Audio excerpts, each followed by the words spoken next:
Welcome to What to Watch with me, Toby Earle, the show which last week thought this risque Christmas display would be the most striking you'd see this festive season. And then Melania Trump, First Lady and anti-internet bullying campaigner married to one of her very targets, released this video revealing the White House's decorations. That's not Christmas. That's a coniferous chamber of horrors. That's where Christmas has been slaughtered and severed heads are used for baubles. That's not Christmas. That's a threat. Until this show sees a more horrifying way to mark the jolliest time of the year, this show will speak to the cheeriest stars off the happiest screen in the corner of the room, or in your ho-ho-hos. Coming up on the show today, I go a few rounds with Creed 2 director Stephen Caple Jr. and stars Tessa Thompson and Florian Munteanu. Kayode Ewumi and Trieve Blackwood-Cambridge have ambition, dedication and a scooter in new comedy Enterprice, where they play South London entrepreneurs eager for your business. BAFTA breakthrough Brits and games producers Adrienne and Lottie Bevan discuss the stereotypes of the video gaming industry. And there's the alternative Apprentice epilogue with this week's boardroom evictees. You are fired. And I'll give you my top TV picks of the week. The shows which, if you miss, will make you lonelier than Mark Zuckerberg's chair at the inquiry into Facebook, privacy failings and the spread of disinformation. Zuckerberg didn't turn up. Maybe someone should give him a poke. The Christmas party season is almost here, and so is the recipe for a punch that'll floor you. Take one slab of furious Russian, stir in vengeance, and add a world champion desperate to honour his father. In Creed 2, world champion Adonis Creed faces Victor Drago, son of Ivan, the man who killed his father. In the first of two interviews, I spoke with director Stephen Caple Jr. about the film's Shakespearean quality and how Anthony Joshua would fare in a fight with Creed. I was worried with stepping into the project that it was going to be just a revenge story. And Mike was too, Mike B, when I met him. And he was like, I want it to be something different. And I was like, well, if you're about to be the champ, it comes with responsibility. But not only that, you're the champ of Apollo Creed. And the same on the other end, the kid, Ivan Drago and Victor Drago, you know, are having that last name, being born with it. Obviously, there comes a sense of weight. He better be scary, intimidating. He better knock people's heads off.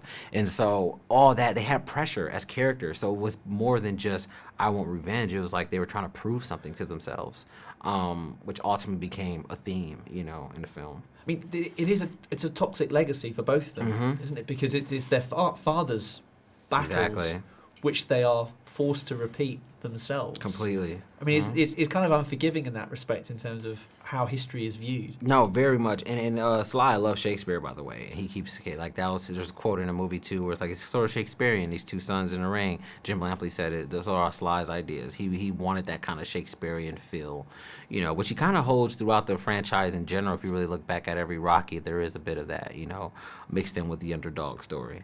But when approaching this project, that's something that we definitely want to keep alive. It's like, how do they get rid of this past and this history, making that their arc, if that makes any sense? Yeah, absolutely. Yeah, and then the film is very, I would say, ghostly in a manner of how I shot it. You know what I mean? Like, you could feel the presence of Apollo around. You could feel, you know, Rocky whispering in his ear in scenes, and sometimes he's not even on camera.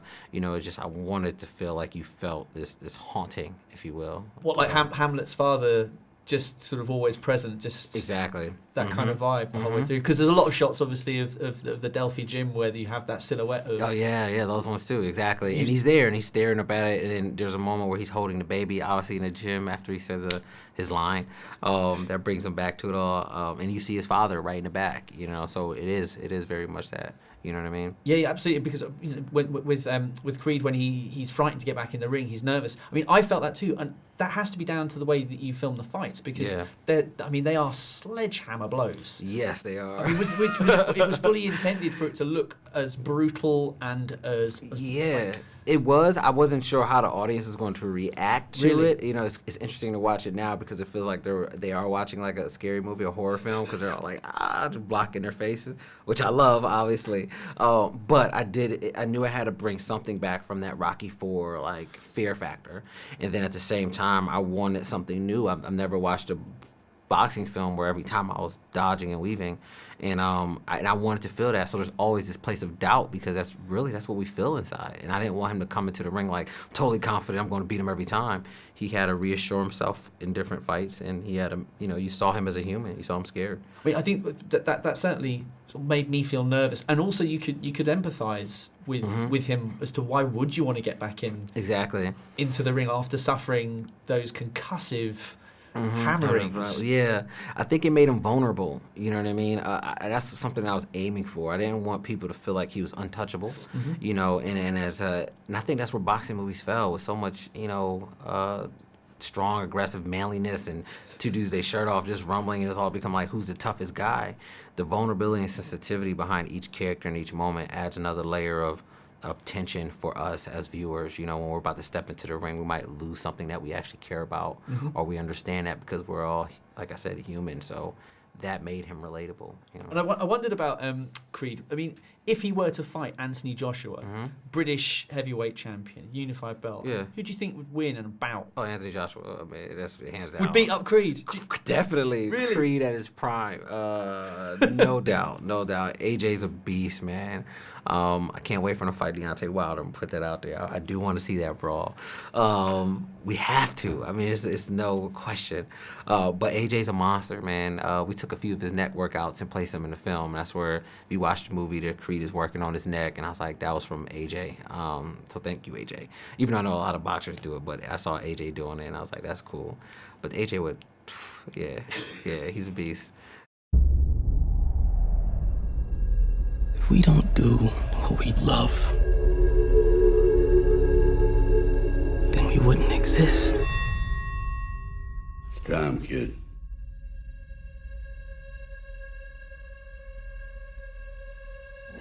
Now for what we call WTW. PC, T, Q, O, T, every week. W. What to watch's pop culture Twitter quote of the week. What a celebrity said on Twitter this week. A small piece of creative art advice for Les Dennis.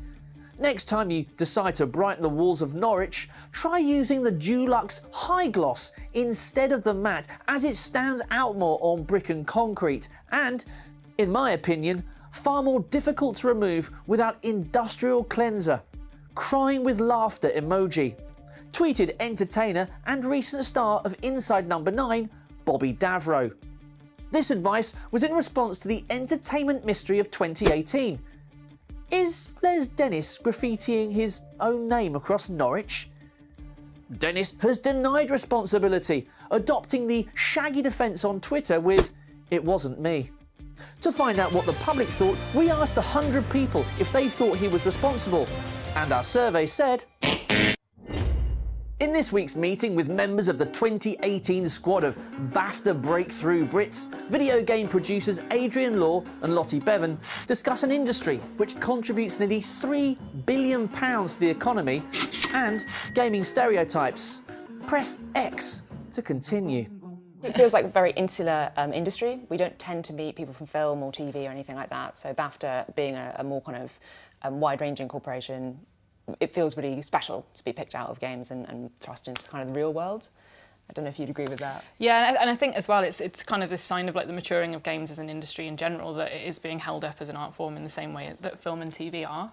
Like there's been a long period where people have maybe dismissed kind of games or the types of stories that they could tell, and the last sort of 10 years, 20 years, and maybe not that long, 10 years in the industry, we've kind of disproven that. There's been amazing things coming out, and it just seems like a natural progression to say that actually we should be paying attention to the people that are making those games. And just wondered, what do you think are the biggest misconceptions about trying to get into the games industry, trying to get into the line of work that you do? I think when people who aren't in the games industry look at it, they assume that it's all a bunch of male nerds in a basement with no friends coding. And that is absolutely just so incorrect. I mean, there's everything from fine art students to musicians to writers to producers to like so many more things go on into making a game than the kind of traditional like geek image. And that obviously compounds an issue with gender diversity and women in games particularly, which is a cause very close to my heart. So I think from an outsider's perspective, the biggest misconception is that games isn't for you, whereas actually it's for such a huge range of different people. I would entirely second that. And the other thing I would just say is that the range of the size of studios now is much broader. I think maybe if you were looking before the kind of indie revolution, you would only be looking at AAA studios. Like definitely you are an employee who works for these people, and actually like the industry, you can kind of just get started. There's tools, you can start making things, and you can want to work in a big studio, you can work for an indie studio. There's a big range of like different ways of working, different types of games. So there really is kind of space for everybody.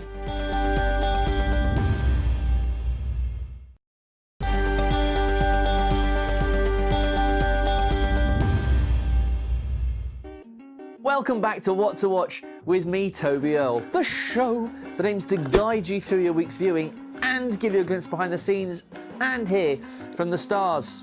Coming up, I'll give you the TV picks of the week, which are almost as good as Minister of Defence Gavin Williamson's Instagram post of his sausage, egg and chips, which he calls a proper meal.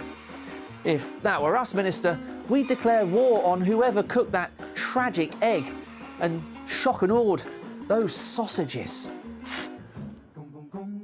But first, I go toe-to-toe with Tessa Thompson and Florian Munteanu from Creed 2 to discuss family and goats. Family is very important to him. His father is the most important person in his life. So if you don't get the love of your parents and you love them that much, but you know they don't give nothing back to you, that can be very, very painful. So only the imagination that, you know, I would have a mother or father that I love that much, like my own parents, and they wouldn't love me back. That's definitely a feeling or a thought that no one should have that. So I really can relate to that pain. It seems like quite a damaging relationship that he's in with his father. Oh yeah, absolutely. I mean, yeah, like I said before, everything what he does is to make his father proud. But his father is not really satisfied, and he doesn't tell him once like, hey, you did a good job, right? Ivan thinks that showing too much love to his son would make him weak.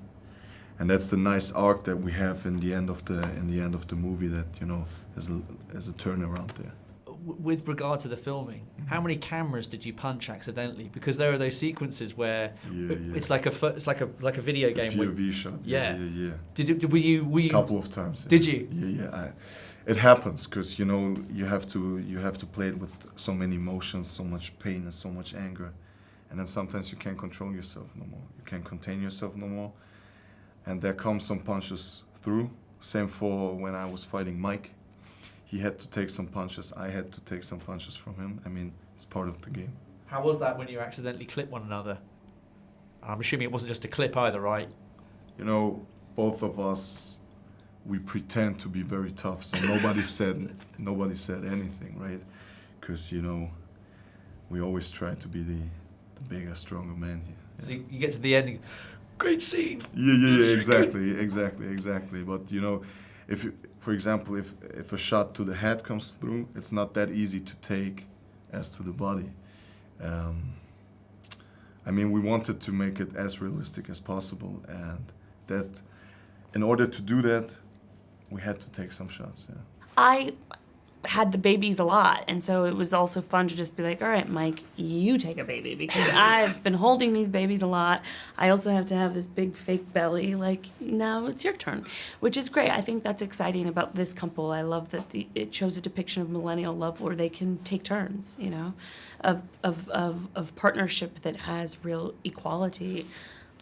I mean, how did you find the acting with the babies? I mean, it's because it's really emotional. Like some of the scenes, like particularly when Amara has her hearing tested. Yeah. That was I mean, it's powerful. Yeah. I mean, I just loved getting to be, holding babies and working with them, and like it was so fun too because you get to return them to their parent. And also we worked with 2 sets of twins, so if one gets grumpy you trade it out for the other one. You just tap that baby out and get the one that's fed and changed. It's great to be around babies whose diapers you don't have to change. I know that's just true. I know you really like goats. Yes. We've adopted you a goat at Vauxhall City Farm. What? We've adopted you a goat. Her name's Pebbles. Oh. She's a golden Guernsey. Wow, she's So beautiful. if you're next time you're over in London, you can go to Vauxhall City Farm. You can go and meet Pebbles, the golden Guernsey. Where is it? Where is this farm? Near Vauxhall, which is where the MI6 building is. Oh, she's so cute. Oh, she's so cute. And now for the TV news in briefs. In As Greedy as Augustus Gloop by a Chocolate River news, Netflix will produce new animated versions of Roald Dahl's extensive bibliography, including Charlie and the Chocolate Factory, The Twits and Matilda. As the BFG would say, another character who will receive a new animated makeover, how hopscotchy. And that was the TV news in briefs.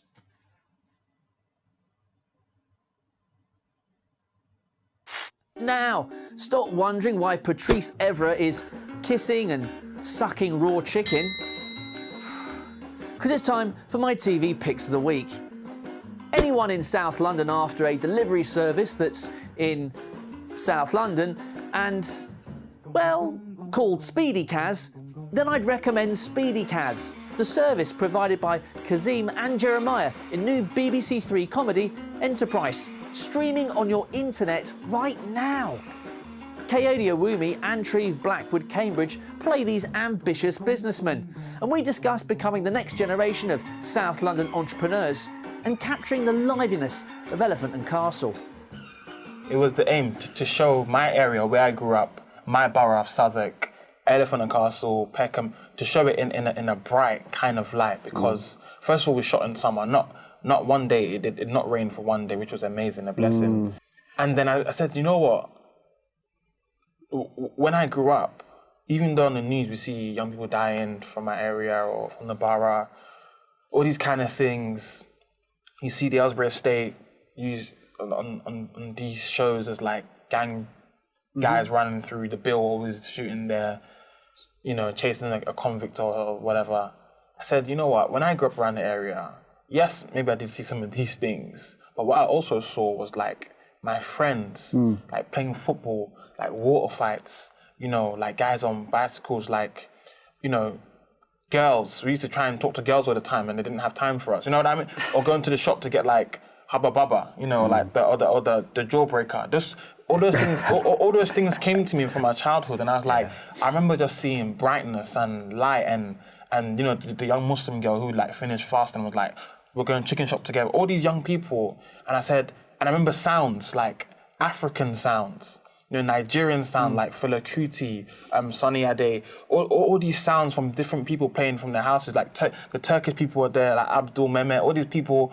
And I said, you know what I'm gonna do, I'm gonna write a show that I know, and then I'm gonna have a soundtrack.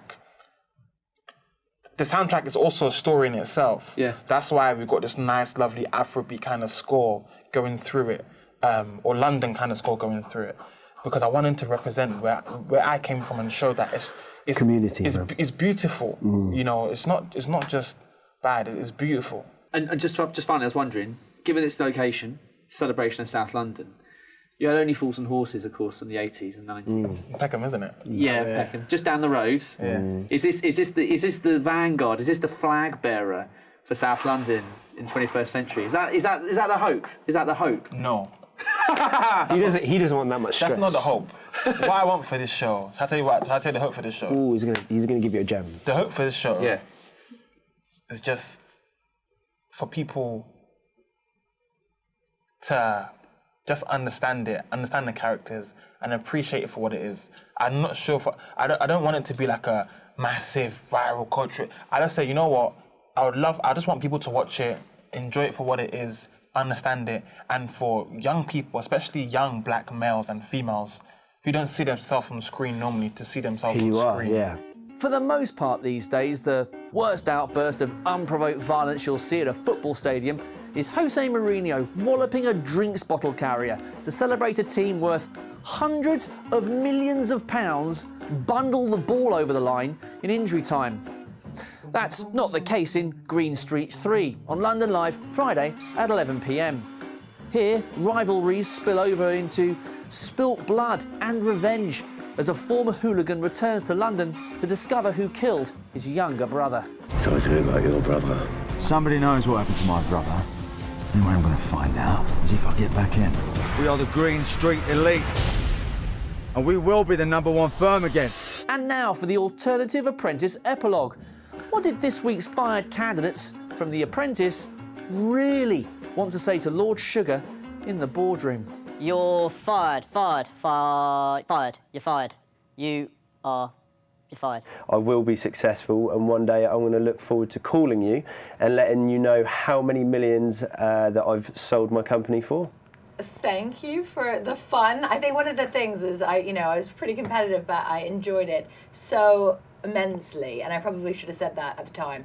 And obviously, if you ever want to work with another oak tree, you know where to find me. That's it for this week. Thank you very much for joining me. I'll be back next week, so keep watching. But really keep watching, because I'd love to know what you thought about any of these shows.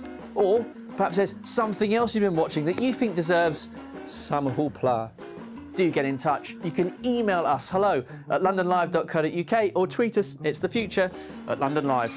Thank you very much for joining me. I'll be back next week, so keep watching.